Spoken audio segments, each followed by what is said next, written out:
सबसे पहले यह फणेश्वर नाथ रेणु की धरती है। मैं आज बिहार सरकार के मंत्री, स्वास्थ्य मंत्री एवं कृषि मंत्री आदरणीय मंगल पांडे जी हम लोगों के बीच अररिया अस्पताल के प्रांगण में आए हुए हैं और हमारे भारतीय जनता पार्टी के वरिष्ठ नेता भी हैं और बिहार में भाजपा का बहुत बड़ा स्तंभ भी हमारे मंगल जी हैं। निश्चित रूप से आज रेणु जी की धरती में आप ऐतिहासिक अस्पतालों का उद्घाटन करने आए हैं। ऐसे शुभ अवसर पर मैं तमाम अररिया जिला की तरफ से आपका हार्दिक अभिनंदन और आपका मैं स्वागत करता हूं। माननीय मंत्री जी, आपने जो अररिया के लिए काम किया या बिहार के लिए, वह किसी से छुपी हुई बात नहीं है। जब 2005 में मैं विधायक हुआ था पहली बार, तो यहां पे वह भी अस्पताल सामने नहीं था, एक छोटा अस्पताल था और किसी भी सरकार का जो मूलभूत समस्या है, रोड, बिजली, पानी, स्वास्थ्य, शिक्षा, सड़कें बन रही है, पुल बहुत बना, 4 लेन भी बन रहा, रेल लाइन भी आ गया और लगातार आपके प्रयास से आज संपूर्ण बिहार में स्वास्थ्य विभाग में भी काफी परिवर्तन आया है।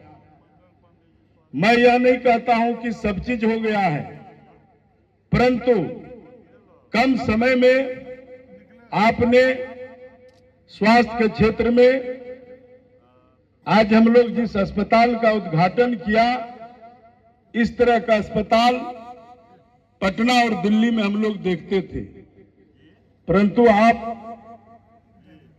बहुत बढ़िया काम किया है और कई अस्पताल गांव में भी बना है। लगभग 25 से 30 स्वास्थ्य उपकेंद्र, अतिरिक्त केंद्र का भी हम लोगों ने अभी कुछ दिन पहले उद्घाटन किया है।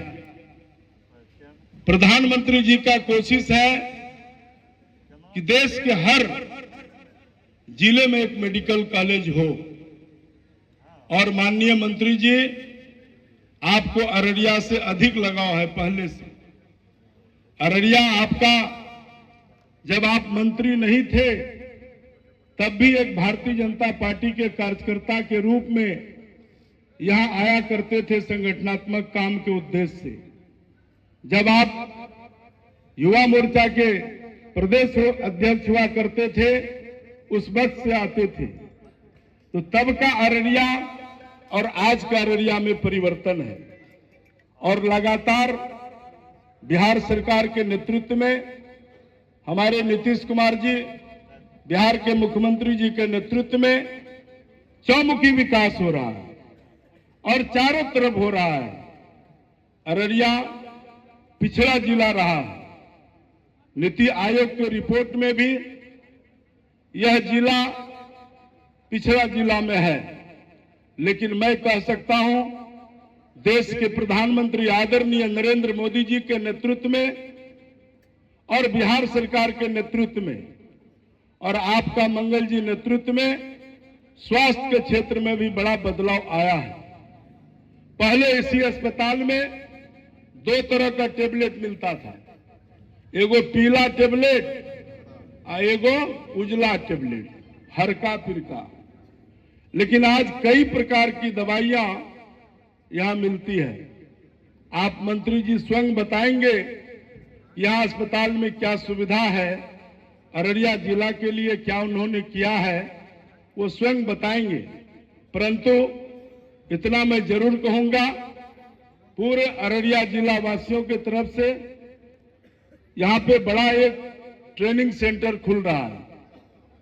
अररिया आरएस में माननीय मंगल पांडे जी, आप ही मंत्री थे, शिलान्यास किया था। जैसा कि अभी जानकारी मिला हमको कि 6 महीना में वो भवन तैयार होगा और वहां कई प्रकार का टेक्नीशियन ट्रेनिंग लेगा, जैसे नर्स का, एनएम का, जीएनएम का, एक्सरे वगैरह का जो टेक्नीशियन होता है वो सभी का ट्रेनिंग यहाँ मिलेगा। और जब वह टेक्निकल डिग्री प्राप्त होगा तो लोगों को नौकरी मिलेगी। तो इस तरह का भी काम आपने ऐतिहासिक किया है और कई पंचायतों में आपका स्वास्थ्य का केंद्र चल रहा है। जैसे यही रानीगंज प्रखंड में लगभग 8-10 स्वास्थ्य अतिरिक्त और उपकेंद्र का उद्घाटन किया है। अभी गैड़ा परोठा में भी किया था, महलगांव में होना है, बैरगाछी में होना है, जो कई अस्पतालें बन के तैयार हैं। मित्रों, यह मैं जरूर दावे के साथ कहूंगा कि प्रधानमंत्री जी के नेतृत्व में जैसे न्यू इंडिया बन रहा है, और मैं दावे के साथ कहता हूं कि नीतीश जी के नेतृत्व में और मंगल पांडे जी आपके नेतृत्व में न्यू बिहार और न्यू अररिया दिख रहा है। परंतु कुछ डॉक्टर्स का कमी है। जैसे हमारे यहाँ जिला अस्पताल है, अर्थों का, हड्डी का एक भी डॉक्टर नहीं है। ये मैं आपसे मांग करूंगा, यहाँ जल्दी से एक हड्डी का, चूंकि सड़कें अच्छी बन गई है, एक्सीडेंट रोज होता है, तो गरीब आदमी प्राइवेट में जाने में पैसा लगता है। आपसे आग्रह होगा कि एक अर्थों का डॉक्टर आप यहाँ हमें जरूर दें, ताकि जिले वासियों के लिए, गरीब लोगों के लिए अच्छा हो जाए। हमारी माँ बहन यहाँ काफी संख्या में डिलीवरी होता है और रात में काफी यहाँ बच्चे का इशू होता है। एक महिला के डॉक्टर यहाँ होना चाहिए, आई का डॉक्टर नहीं है।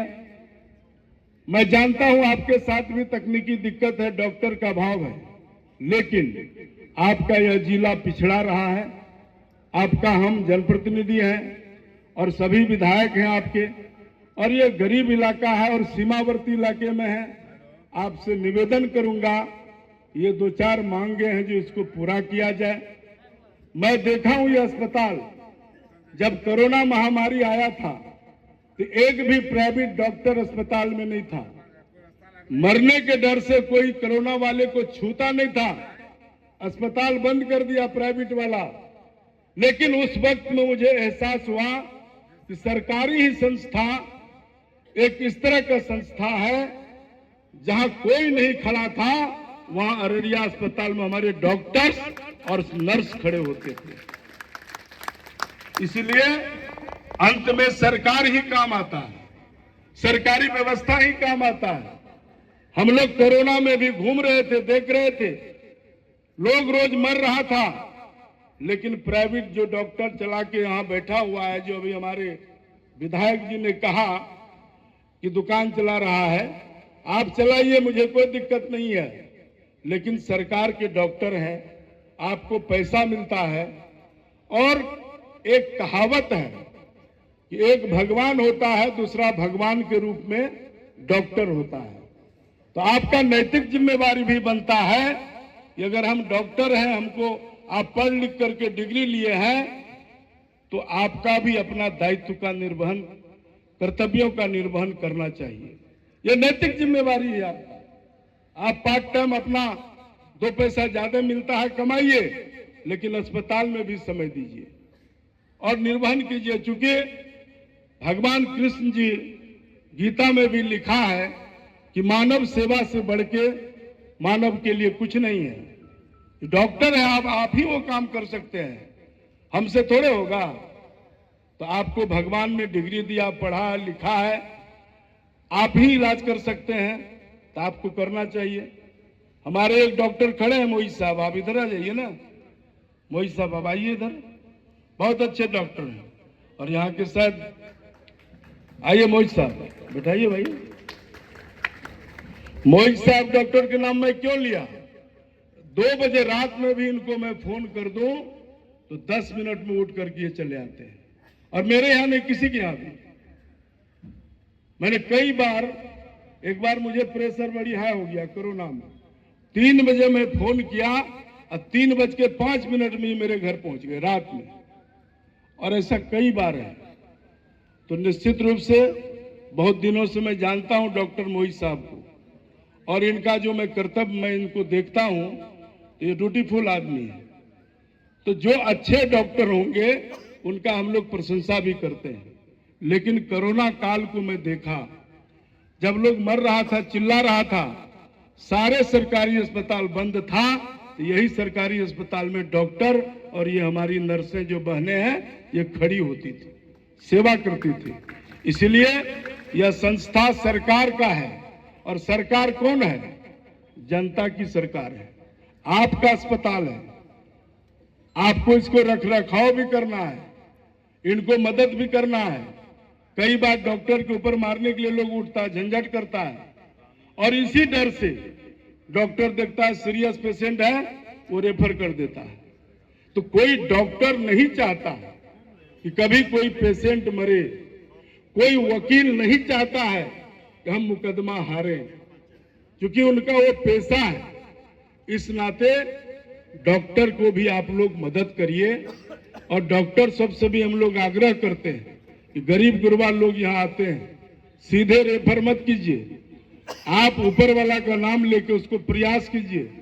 कई बार हम लोगों के घर आता है कि भाई एमपी साहब रेफर कर दिया ही पेशेंट को और हमको पैसे नहीं है, टका दीजिए। ऐसे प्रधानमंत्री जी आयुष्मान कार्ड दिया कि 5 लाख तक का इलाज प्रधानमंत्री जी ने, हर राशन कार्ड जिसको है, जो चावल मिलता है फ्री में, सबको कार्ड बनना है। तो आप लोग उस कार्ड को भी बनवा दीजिए गरीब लोगों को। वह सरकारी अस्पताल में इलाज होगा, यहां से दिल्ली तक होगा, और कई प्राइवेट अस्पताल भी पैनल में है। तो निश्चित रूप से मंगल जी के आने से हम लोगों का आज मंगलमय दिन है। आज का दिन ऐतिहासिक है। हमको तो बहुत भाषण देना था, लेकिन मंत्री जी हमको बोले कि कम बोलिएगा प्रदीप जी, हमको जाना भी है। इसलिए माननीय मंत्री जी हम लोगों के बहुत मानते हैं, अररिया से अटूट प्यार है। हम लोग जमीन दे दिया है। क्या अररिया में मेडिकल कॉलेज बनना चाहिए कि नहीं बनना चाहिए? बोलिए ना भाई जोर से। आप बाद में कहिएगा कि सांसद जी आप ही खाली बोलते हैं, तो मांग करिएगा ना। तो हम लोग 4 साल पहले यही रामपुर कोदरकट्टी में जमीन का अधिग्रहण करवा दिया है मंत्री जी। पूरे अररिया जिला के तरफ से आपसे मेरा आग्रह निवेदन है, अजय झा जी हम दोनों आदमी जाके पटना में बैठे रहते हैं कई बार, और इस बार बोले हैं मंत्री जी कि अब अररिया में ही मेडिकल कॉलेज हम लोग बनाएंगे, चिंता मत कीजिए। तो एक बार मंत्री जी को धन्यवाद करना चाहिए ना, और बनना चाहिए ना मेडिकल कॉलेज कि नहीं? हाथ उठाइए जोर से। देखिए मंत्री जी सब इसी को मांग कर रहे हैं। और आप मंच में भी चुनाव में बोले हैं, अब फिर विधानसभा चुनाव आ रहा है, न तो कहेगा खाली लोग झूठ बोलता है। लेकिन आप पर भरोसा है, सरकार पर भरोसा है। माननीय मुख्यमंत्री जी और आपके नेतृत्व में लगातार जब हम पटना जाते हैं मंत्री जी, तो आपका अस्पताल जब हम आईजीएमएस जाते हैं तो वह दिल्ली से कम व्यवस्था नहीं है। वहां भी कुछ नहीं था, पीएमसीएच में कुछ नहीं था, दिल्ली में पटना में एम्स नहीं था। और अभी हमारे प्रधानमंत्री जी को हमारे मंगल जी दरभंगा में बुला करके एम्स का उद्घाटन करवाया। हजारों करोड़ का एम्स बनेगा, और दरभंगा जाने में हम लोगों को 2 घंटा लगता है यहां से, अररिया से। इसलिए लगातार देश में बहुत आईएमएम, एम्स, मेडिकल कॉलेज प्रधानमंत्री जी कह रहे हैं हर जिला में देंगे, और मंगल जी भी लगातार बिहार में यह इन्होंने भी कहा है तो बिहार के सभी जिला में मेडिकल कॉलेज बनाएंगे। और जब मेडिकल कॉलेज हो जाएगा तो हम सबों का कल्याण हो जाएगा। स्वास्थ्य के क्षेत्र में अररिया भी पीछे नहीं रहेगा। तो पुनः एक बार अपने लोकप्रिय स्वास्थ्य मंत्री, हम सबों का नेता, आपका अररिया जिला की तरफ से आपका हार्दिक अभिनंदन करते हैं और आप इसी तरह से आइए और जो अररिया में छोटा छोटा समस्या है अस्पताल का, वो सब भी हल करा दीजिए। संपूर्ण अररिया जिला हिंदू, मुसलमान, सिख, ईसाई, छोटा बड़ा, अब सब नीतीश कुमार जी और आप लोगों पर उम्मीद रखे बैठा है और निश्चित रूप से मुझे आशा ही नहीं, पूर्ण विश्वास है कि एक नया अररिया बनेगा और विकसित अररिया बनेगा। प्रधानमंत्री जी कहते हैं विकसित भारत, और मैं कहता हूं विकसित बिहार और विकसित अररिया बनेगा। सबका साथ, सबका विकास, सबका विश्वास से चौमुखी विकास होगा। इन्हीं चंद शब्दों के साथ आप सभी लोगों का धन्यवाद।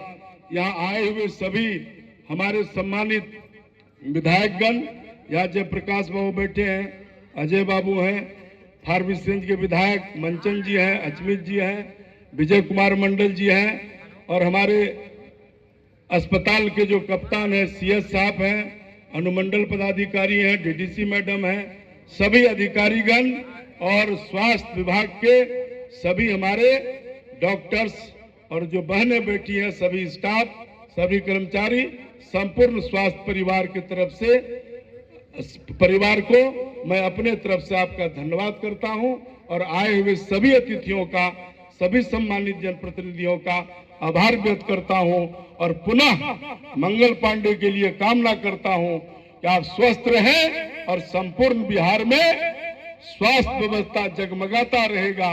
इन्हीं आशा के साथ बहुत बहुत धन्यवाद। जय हिंद, जय भारत।